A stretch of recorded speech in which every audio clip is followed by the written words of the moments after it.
تو ہم نے پوری دنیا کے کہنے پر اس عسکریت کو روکا تھا، اور برملا ہم نے سری نگر سے بھی یہ اعلان کیا ہے کہ اگر ان قوتوں نے ہمارا ساتھ نہ دیا اور ہماری بات نہ سنی گئی تو پھر جو وہ راستہ ہم نے اپنایا تھا وہ حق بجانب تھا، اور پھر ہم دوبارہ بھی اس راستے پر گامزن ہو سکتے ہیں۔ حمید صاحب، آئے روز ہندوستان کی جانب سے LOC پر بلا اشتعال فائرنگ اور نہتے کشمیریوں کے قتل عام پہ اقوام متحدہ اور سلامتی کونسل کے سیکیورٹی کونسل کے مسلسل خاموشی پہ کیا کہیں گے؟ اس میں تو میں یہی کہہ سکتا ہوں کہ کسی سے کیا گلہ کرنا ہے، جب ہم خود ہی جو ہیں وہ بہت سارے حصوں میں نظریات میں بٹے ہوئے لوگ ہیں، تو اس میں کسی کو دوش دینا بھی کوئی اچھی بات نہیں ہے۔ لیکن پھر بھی جو خون بہہ رہا ہے کشمیر کے اندر، ایک 95 سال کے بوڑھے سے لے کر 5-7 سال کے بچے تک، اس خون کے حوالے سے یہ میں ضرور کہوں گا، دکھ اور افسوس سے کہنا پڑتا ہے کہ دنیا اس طرح سے ہماری پشت پر نہیں آ رہی، وہ ہماری مدد نہیں کر رہی جس طرح کہ اس کو کرنی چاہیے۔ ہم نے تو کسی کی مخالفت نہیں کی ہے، ہم تو اپنی آزادی خود مختاری کی بات کرتے ہیں، اور وہ یونائٹڈ نیشن کے اندر جو قراردادیں ہیں اس میں یہ بالکل کلیئر ہے کہ قوموں کو اپنی آزادی کے لیے بندوق اٹھانے کا بھی حق حاصل ہے، لیکن ہم نے وہ بندوق وقتی طور پر اٹھائی، اب اس کو ہم نے ڈاؤن کیا ہوا ہے۔ لیکن اقوام عالم سے گلہ یہی ہے کہ ان کو وہ معصوم بچوں کا، بوڑھوں کا، ماؤں کا، بہنوں کا وہ جو خون ہے، جو ان کے ساتھ ظلم اور جبر ہو رہا ہے وہ نظر نہیں آ رہا ہے۔ تو خدا نخواستہ کہیں ایسا نہ ہو کہ صرف یہ کشمیر کی جنگ جو ہے کشمیر سے نکل کر باہر پوری دنیا میں نہ پھیل جائے، اور پھر پوری دنیا کو جو ہے اپنے آپ کو سنبھالنا مشکل ہو جائے۔ ہم اس لیے کہتے ہیں، بار بار کہتے ہیں کہ وہ ہمارے اس حق اور سچ کو جو ہے وہ قبول کرتے ہوئے ہماری بات سنیں، اور ہمارے اس معاملے کو جو انہی کا پیدا کردہ ہے اس کو حل کرنے کی کوشش کریں۔ حمید صاحب، آپ کے نزدیک جموں کشمیر کی آزادی کا مسئلہ 2 نیشن تھیوری پہ بیس کرتا ہے، یا پھر جموں کشمیر کی آزادی کا مسئلہ اپنی ہی ایک الگ سے آئیڈیالوجی رکھتا ہے؟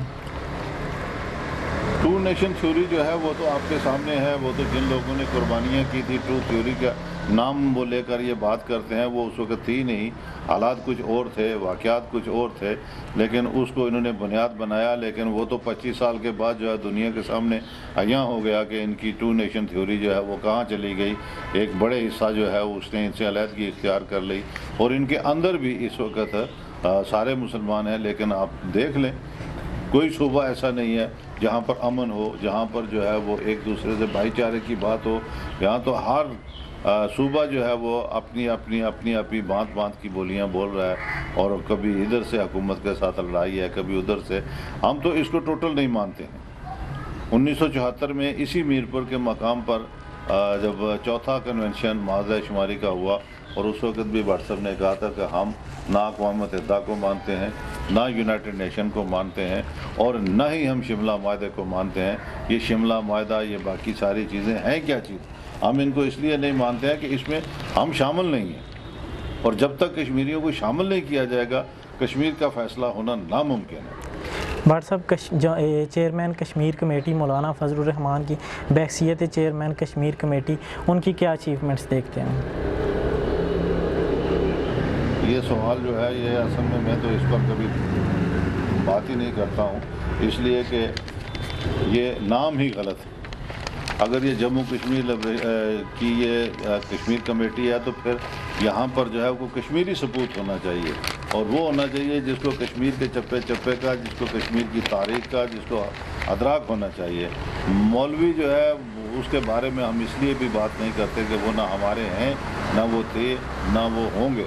ان کی اپنی ایک ذات ہے، اپنا ایک مفاد ہے، اور اپنے اس مفاد کی خاطر وہ کام کرتے ہیں، لہٰذا وہ ہمارے کاغذوں میں جو ہے وہ نہ وہ کمیٹی ہے، نہ ہم اس کمیٹی کو مانتے ہیں۔ ٹھیک، بھٹ صاحب، مسئلہ کشمیر پاکستان کی جو پولیٹیکل سچویشن ہے اس پر کس طرح سے اثر انداز ہوتا ہے؟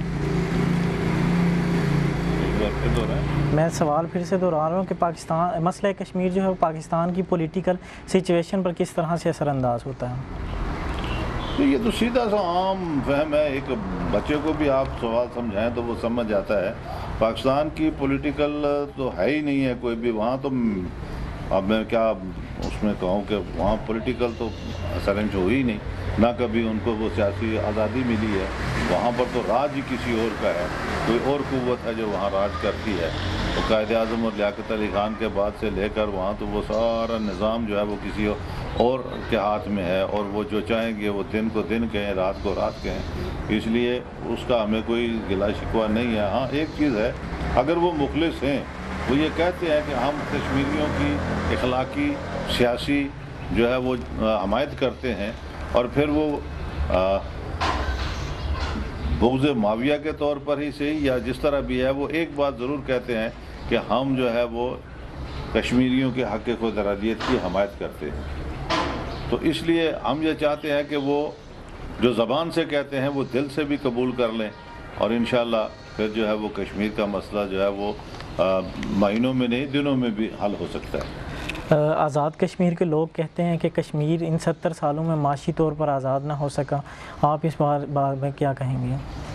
وہ تو آج بھی آپ کے سامنے ہے. معاشی طور پر ہماری ساری معیشت جو بھی ہے، جتنی بھی ہے، ابھی یہ ایک بجٹ آ رہا ہے، اس کے اندر بہت ساری چیزیں نئی جو ہیں وہ اجاگر ہوئی ہیں کہ ہم نے کس طرح سے اس ملک کو سنبھالنا ہے، کس طرح بنانا ہے، اور ہمارے وسائل کیا ہیں، اور ہمارے وسائل پر قبضہ کس کا ہے. اگر وہ قبضہ ہمارا اپنا ہو تو پھر یہ کوئی دنیا کے سامنے یہ سب سے بڑی جنت ہے، سب سے خوبصورت خطہ ہے، سب سے زیادہ جو ہے یہ معاشی لحاظ سے جو ہے وہ کامیاب خطہ ہے.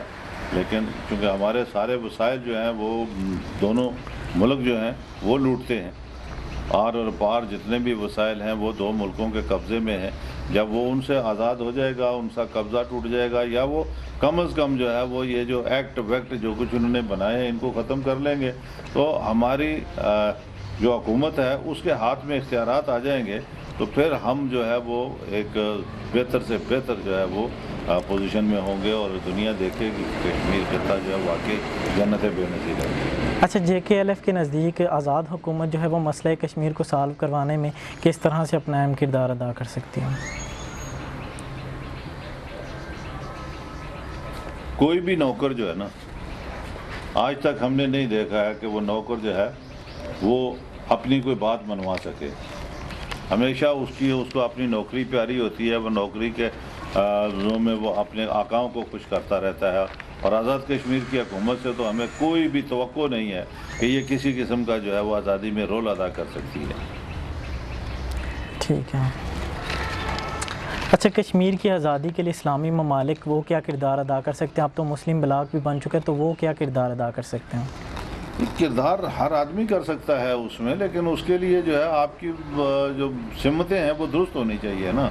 جب آپ کی سمت ہی درست نہیں ہے تو کوئی بھی آدمی آپ کی مدد کرنے کے لیے تیار نہیں ہے. اب اتنی بڑی دنیا میں اتنے بڑے ملکوں کے اندر جو ہے آپ دیکھیں کہ جو مسلمان ملک ہیں جتنے بھی ہیں اس کے اندر بھی کفار کا جو ہے وہ عمل دخل زیادہ ہے. وہ ان کے اشاروں پر زیادہ کام کرتے ہیں. اب ان کو وہ ناراض کر کے وہ پاکستان کے حوالے سے پاکستان کے لیے کشمیر کو آزاد کروا کے ان کو دینے کے لیے تو کوئی ملک بھی مدد نہیں کرے گا، نہ وہ تیار ہوگا کہ ایک ملک کو راضی کرنے کے لیے دوسرے ملک کو، وہ بڑے ملک کو ناراض کریں، یہ ہوگا نہیں. اس لیے ہم یہی کہتے ہیں کہ کشمیریت آ جانی چاہیے. ہر آدمی کو یہ اس وقت جو سوچ لینا چاہیے کہ جب تک ہم ایک نہیں ہوں گے، کشمیر کی بات نہیں کریں گے، اپنی بات نہیں کریں گے، تب تک کوئی بھی آدمی آپ کی حمایت کرنے کے لیے تیار نہیں ہے. اس کے لیے ایک چھوٹی سی مثال دیتا ہوں. یہ انصاری صاحب کا گھر ہے، ساتھ میں کسی اور کا گھر ہوگا، ادھر ان کے اپنے عزیزوں کا گھر ہے. تو اگر یہی اٹھ کر کہیں ایک آدھے بھائی جو ہیں وہ ہم نے اس کو جانا ہے، اس کے ساتھ مل جانا ہے، آدھے کہ ہم نے اس کے ساتھ مل جانا ہے. اب آج 2-4 بندے بیچ میں کہیں بھئی جس نے اس میں کچھ لگایا ہے وہ کہے بھئی یہ گھر تو میرا ہے، مجھ سے پوچھو، تو ظاہر ہے 2-4-10 آدمی باہر سے آپ کی حمایت تبھی کریں گے جب آپ اپنی بات کریں گے. جب ادھر ادھر کی کریں گے تو پھر وہ کہیں گے بھئی تم آپس میں جو ہے وہ فیصلہ کر لو. اور اسی چیز نے ہمیں آج تک نقصان پہنچایا ہے کہ جس وقت ہم کہتے ہیں نا کہ ہم شملہ معاہدے کو نہیں مانتے، اسی لیے کہتے ہیں کہ شملہ میں ہمیں نکال دیا گیا. شملہ میں صرف 2 ملک ہیں، وہ مل بیٹھ کے آپس میں فیصلہ کریں گے. بھائی ہم کوئی بھیڑ بکریاں ہیں کیا ہیں ہمیں جو ہے وہ اس طرح سے وہ یہ تقسیم کریں گے؟ ہم انسان ہیں, 2.25 کروڑ عوام ہیں, ملک ہمارا ہے, ہم سے پوچھا جائے ہم کیا فیصلہ کرتے ہیں, پھر اس پر جو ہے ان کو جو ہے وہ سٹینڈ کرنا چاہیے. حمید صاحب, مقبوضہ کشمیر میں خواتین فرنٹ سے لیڈ کر رہی ہیں, مردوں کے شانہ بشانہ کام کرے, لیکن یہاں آزادی کے بیس کیمپ میں ایسا کچھ نظر نہیں آتا, ایسا کیوں ہے؟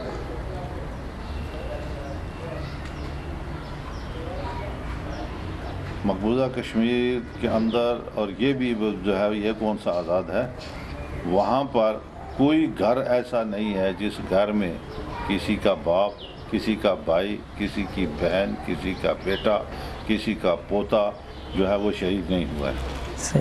اور وہاں پر جو ظلم مردوں پر ہو رہا ہے اس سے کہیں بڑھ کر جو ہے وہ ظلم جو ہے وہ عورتوں پر بھی ہوا ہے. اس لیے عورتیں وہاں جب نکلتی ہیں تو وہ اپنے حقوق کے لیے, اپنے رائٹ کے لیے اور اپنی داد رسی کے لیے وہ باہر نکلتی ہیں. جبکہ آزاد کشمیر میں اس طرح کا ماحول نہیں ہے, عورتوں کے اوپر وہ جبر نہیں ہے, عورتوں کے اوپر اس طرح کی کوئی زیادتی نہیں ہے.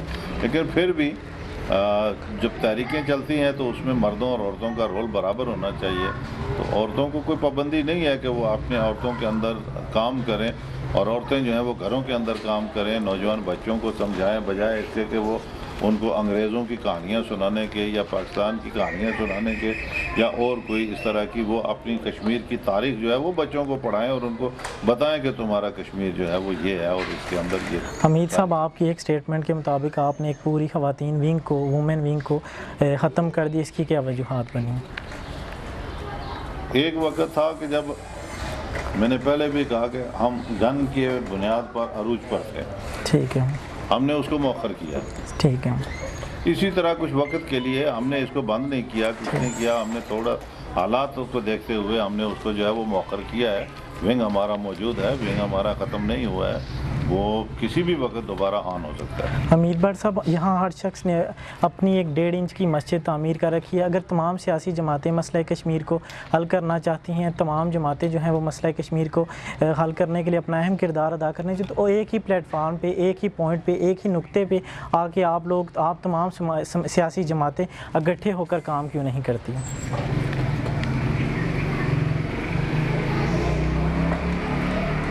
شہر کے اندر آپ نے دیکھا کتنی مساجد ہیں, ٹھیک ہے, ہر مسجد سے اذان کی آواز آتی ہے ایک ہی, لیکن وہاں جب نماز پڑھی جاتی ہے پھر اپنے اپنے مسلک کے حوالے سے پڑھی جاتی ہے, اپنے اپنے طریقے سے پڑھی جاتی ہے.